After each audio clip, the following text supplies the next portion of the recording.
Mas Anies nggak layak bicara soal Mas Gibran tidak punya adab, tidak punya etika ketika debat kemarin, karena Mas Anies juga melakukan hal yang kira-kira jauh lebih parah daripada itu, ya, menginsinuasi lahan yang dimiliki oleh Pak Prabowo kemudian mau diadu dengan prajurit-prajurit yang hari ini mungkin nggak punya rumah katanya, menfitnah 700 triliun yang digunakan untuk beli alutsista bekas katanya, ya kayak gitu-gitu, kemudian berikan skor 1,1 untuk kinerja Pak Prabowo. Menurut saya itu bukan skor penilaian kinerja ya, itu skor kebencian. Jadi kalau dibalik itu skornya, kelihatan bahwa skala kebencian Mas Anies terhadap Pak Prabowo itu 9 dari 10. Jadi skor kesukaannya hanya 1,1 lah kira-kira begitu.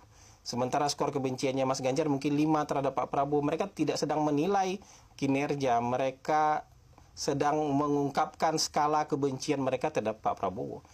Mereka tektokan, mengenyek Pak Prabowo berdua, ya, seolah-olah itu tindakan yang beradab. Para pembela-pembelanya waktu itu bilang, oh di luar negeri itu biasa kok, ya, dalam debat-debat dimanapun di negara maju itu biasa kok. Lah kalau dalam debat-debat di negara maju itu biasa, kenapa kalian marah-marah terhadap apa yang dilakukan oleh Gibran kemarin? Gibran hadir memberikan kaca sama kalian, memberikan cermin agar kalian bisa bercermin. Ini loh perasaannya kira-kira terhadap apa yang kalian lakukan kemarin terhadap Pak Prabowo, begini perasaannya. Kalau perasaan kalian tidak enak, maka hari ini introspeksilah bahwa berlaku adil itu penting.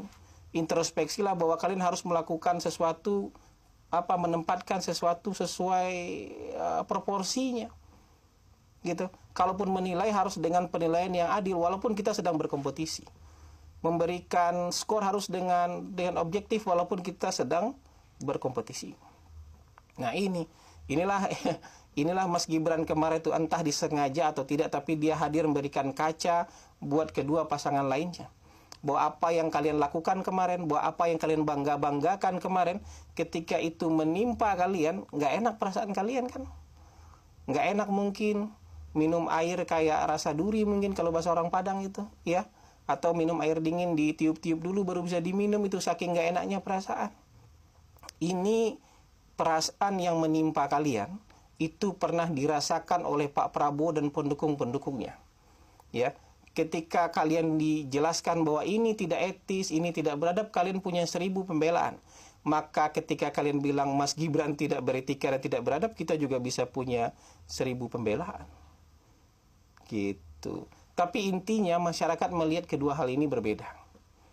Ketika Pak Prabowo diperlakukan dengan sangat tidak baik, ya, dengan sangat tidak pantas dalam debat yang ketiga kemarin, masyarakat melihatnya sebagai sebuah perilaku yang, ini perilaku yang tidak benar nih, perilaku yang tidak pantas.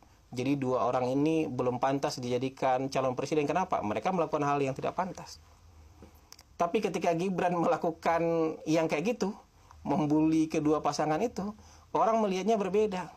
Yang pertama orang melihatnya, ya ini kan pembalasan, ini karma dibayar tunai ini katanya. Orang, kalau Gibran yang pertama melakukan ini, mungkin orang juga akan menganggap Gibran tidak pantas. Kalau Gibran yang memulai ini semua, mungkin orang akan menganggap ini tidak pantas. Tapi ketika Gibran hanya merespon, ya, melakukan pembalasan, retaliation terhadap apa yang pernah dilakukan oleh capres-capres mereka, ya, kedua capres yang lain, orang lihat ini, oh ya ini sesuatu yang wajar aja, toh kalian pernah melakukan hal ini sebelumnya. Jadi rasakan saja pembalasannya. Makanya nggak heboh. Tidak banyak video-video yang sedih melihat Pak Mahfud misalnya tidak bisa menjawab pertanyaan Gibran. Nggak ada yang sedih. Ya, nggak banyak kemudian yang membela Caimin karena misalnya ditanya yang sulit-sulit oleh Gibran. Nggak ada yang sedih. Kenapa? Karena Gibran dianggap melakukan, ya, tindakan pembelaan terhadap Pak Prabowo dari apa yang dialami Pak Prabowo pada debat sebelumnya. Gitu. Ini semacam pembalasan aja. Ini sama kayak di dalam kehidupan sehari-hari. Kalau orang yang mulai mukul, ya itu akan dianggap salah oleh seluruh masyarakat. Tapi orang yang dipukul kemudian balas memukul, ya, itu akan dianggap, oh ya, wajar lah. Itu mudah dipahami oleh masyarakat, dimaklumi oleh masyarakat. Kenapa? Oh, ini orang pernah dipukul sebelumnya. Pasangan ini pernah dipukul, pernah dihina-hina, diledek-ledek, dibully sebelumnya. Jadi kalau hari ini ada pembalasan, masyarakat melihatnya wajar-wajar saja. Gitu. Jadi begitu aja kalau menurut saya. Ya, kalau ada orang yang bilang Gibran begini, Gibran begitu, sodorin cermin sama mereka. Kalian mau marah sama siapa sih sebenarnya? Ya, mau marah sama Gibran atau marah sama kelakuan capres kalian sebelumnya? Kalau ada yang tiba-tiba bicara soal etika, adab, moral, apapun itu, sodorkan cermin sama mereka.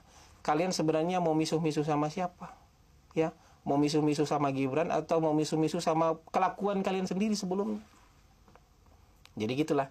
Jadi kalau nggak enak perasaan kalian gara-gara itu, orang lain juga nggak enak kalau diperlakukan seperti itu. Anggap aja ini jadi pelajaran.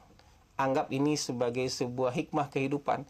Jadi kalau misalnya kita punya 1000 pembenaran untuk melakukan hal-hal yang nggak pantas sama orang lain juga punya 1000 pembenaran untuk melakukan hal-hal yang mungkin menurut Anda nggak pantas Anda terima. Gitu. Jadi belajar bijak lah. Bahkan dalam politik sekalipun, dalam kompetisi sekalipun, hal-hal yang tidak mengenakan buat orang lain bisa juga akan menimpa Anda. Perasaan Anda jadi nggak enak kan?